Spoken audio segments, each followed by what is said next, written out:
Assalamualaikum warahmatullahi wabarakatuh. Bertemu lagi kita hari ini bersama saya Firdaus Selamat.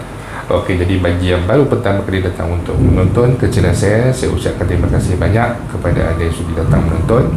Saya mohon anda untuk subscribe ke channel saya, dan bagi yang dah subscribe, saya mohon anda untuk kongsikan video ini kepada rakan-rakan dan juga adik keluarga anda.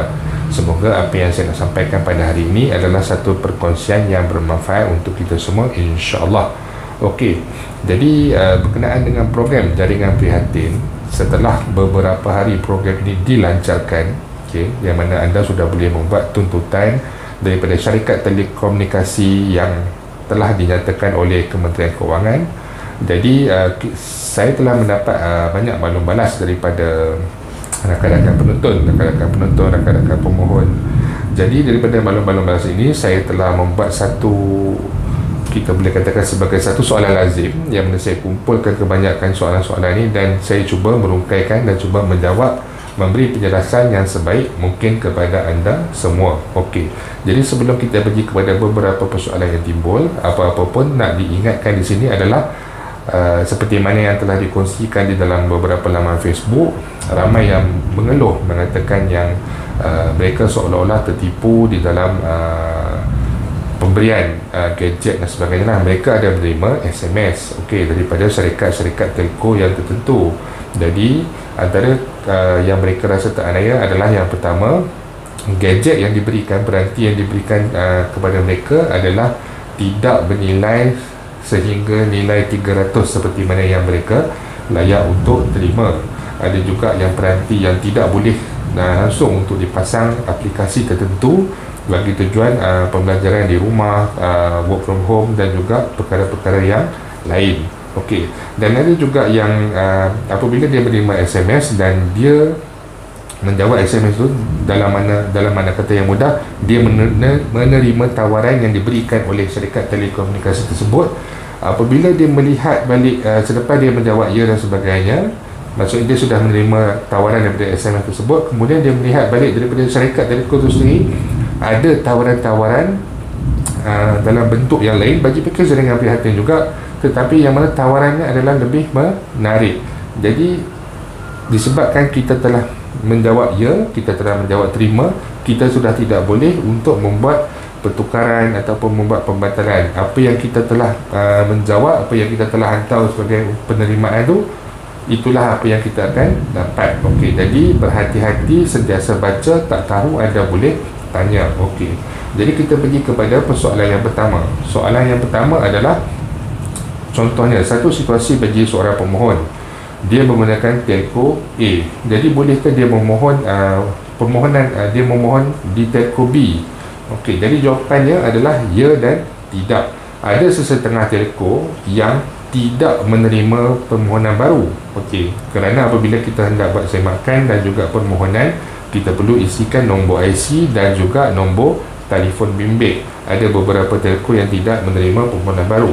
Jadi ada juga telco yang menerima permohonan baru. Telco yang menerima permohonan baru adalah contohnya seperti Digi yang saya dah buat semakan, dan juga Qtop.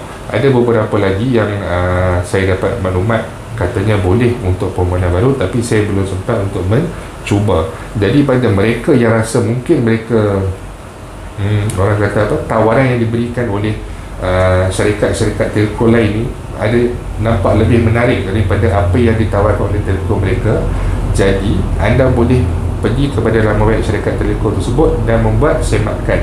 Jika dia membenarkan untuk permohonan baru, contohnya seperti Digi, jadi anda boleh memohon untuk package, sama ada package peranti ataupun package langganan internet. Jadi sebelum anda membuat permohonan, semak terlebih dahulu, dalam mudah kata ronda dulu. Ronda, pergi telco A, pergi tengok telco B, pergi tengok telco C. Kemudian jika anda nak ambil peranti, buat sedikit semakan terhadap peranti yang ditawarkan tu. Kalau dia menawarkan sebuah telefon bimbit model Samsung A123, jadi Google dulu Samsung A123 ni, apa dia punya RAM dia, berapa besar RAM dia, berapa besar dia punya storage dia, GB dia, adakah setakat hanya 12GB, 16GB, adakah 32GB, RAM dia berapa GB, 1GB ataupun 4GB. Cari yang bersesuaian, lakukan sedikit penyelidikan, lakukan sedikit carian Dan yang paling pasti, kalau rasa kurang pasti, anda boleh bertanya. Sebab program jaringan prihatin ni anda boleh mohon sehingga bulan Julai 2021. Okey, jadi itu persoalan yang pertama. Boleh atau tidak ke telco lain? Boleh, ya, dan juga tidak, bergantung kepada telco tersebut. Okey. Yang kedua, bolehkah kita nak batalkan pendaftaran sebab rasa macam tersalah hantar, tersalah mohon, ataupun permohonan yang awal ni macam permohonan daripada pencarian yang lain ni lebih baik. Okey, jadi apabila kita membuat penghantaran submission untuk permohonan tertentu, kita tidak lagi boleh untuk membatalkan permohonan tersebut ataupun orang kata nak patah balik ke apa, tidak boleh selagi mana kita telah menghantar permohonan baru tidak akan diterima. Nama kita sudah pun, orang kata data kita tu sudah pun digunakan untuk permohonan pada syarikat telco lain. Jadi bila kita nak buat semakkan di telco lain, memang data boleh. Okey. Yang ketiga, yang ketiga, kenapa tidak layak? Dia adalah penerima BPR. Contohnya saya adalah penerima BPR daripada kalangan B40 dan saya mempunyai 3 orang anak. Sebagai contoh, gaji saya bawah RM2,000. Jadi kalau ikutkan kriteria, saya layak untuk jaringan prihatin. Tetapi apabila saya mengisikan maklumat di dalam laman web syarikat telekomunikasi,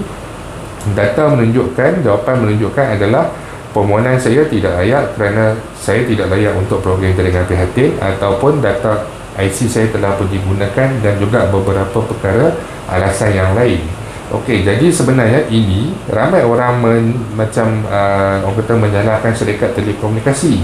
Tetapi jika kita lihat pada laman web setiap syarikat telekomunikasi, semakan sebenarnya adalah secara terus adalah berdasarkan daripada data yang telah disediakan oleh pihak lembaga hasil dalam negeri melalui Kementerian Keuangan.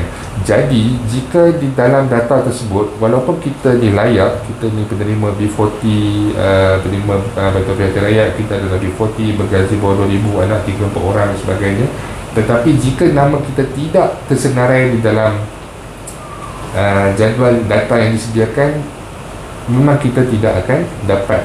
Kenapa nama kita tidak tersenarai? Itu kita kena buat semakan dengan pihak lembaga hasil dalam negeri. Ramai yang sebenarnya kalau kita tengok status dia ni layak, sangat-sangat layak, tetapi apabila buat semakan, status tak layak, IC telah digunakan, tiada dalam rekod, dan juga pelbagai alasan lain.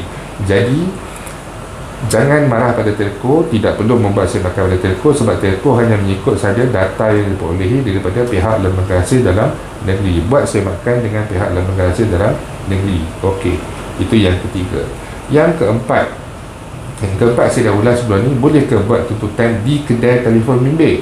Seperti mana yang telah saya kongsikan sebelum ini, semakan dengan syarikat telekomunikasi iaitu Celcom dan juga Maxis menyatakan mereka tidak akan bertanggungjawab jika anda membuat tuntutan di kedai telefon bimbit, walaupun anda memperolehi telefon bimbit baru dan sebagainya. Tetapi jika ada sebarang masalah dan sebagainya, mereka tidak akan bertanggungjawab, kerana syarikat telekomunikasi tidak pernah melantik mana-mana syarikat ataupun kedai-kedai telefon bimbit sebagai ejen bagi menguruskan permohonan jaringan prihatin. Jika ada pun, ia adalah sebagai contoh authorized dealer macam Celcom, dia ada Blue Cube. Okey, ataupun anda boleh pergi kepada cawangan-cawangan syarikat telekomunikasi tersebut, pergi kepada cawangan Celcom berhampiran rumah anda, pergi kepada cawangan Maxis berhampiran rumah anda, pergi kepada cawangan Digi berhampiran rumah anda. Contohnya itu adalah yang sebenarnya. Okey, jadi saya rasa ada satu lagi ni, yang ni pun ramai je orang tanya, bolehkah buat tuntutan jaringan prihatin ni bagi rebate bil sebanyak RM15 sebulan selama setahun bernilai RM180 untuk rebate ataupun diskaun dalam Unify? Okey, Unify. Jawapannya tidak boleh. Okey, dia dalam jaringan prihatin ni, kalau anda nak buat tuntutan, anda hanya boleh membuat tuntutan bagi rebate penggunaan internet jika anda menggunakan SIM card Unify Mobile. Unify yang rumah yang pakai modem, pakai wire fiber optik semua tu, itu tidak layak untuk program jaringan prihatin. Jika anda melanggan line ataupun prepaid daripada Unifa Mobile dan anda menggunakannya di telefon bimbit, itu anda boleh membuat tuntutan masuk kepada laman web Unifa Mobile dan juga buat permohonan di bawah jaringan prihatin. Okey, jadi itu saja 5 persoalan yang saya dapat kumpulkan di sini. Kebanyakannya orang kata apa, tidak mempunyailah masalah-masalah yang terlalu serius ataupun pelik, cuma salah memohon, kekeliruan ataupun rasa teraniaya disebabkan gadget yang diberikan itu tidaklah segah mana seperti yang diwar-warkan. Okey, jadi apa-apa pun sentiasa berhati-hati dalam membuat tuntutan anda, sentiasa buat semak silang, tanya pada orang yang lebih mengetahui. Boleh juga tanya kepada saya di ruangan YouTube, komen YouTube saya ataupun di juga Facebook saya. InsyaAllah saya akan memberikan jawapan ataupun bantuan dengan sebaik mungkin, secepat yang mungkin. Itu saja untuk hari ini. Terima kasih banyak kerana sudi datang menonton. Jangan lupa untuk share video ini, jangan lupa untuk subscribe. Assalamualaikum warahmatullahi wabarakatuh.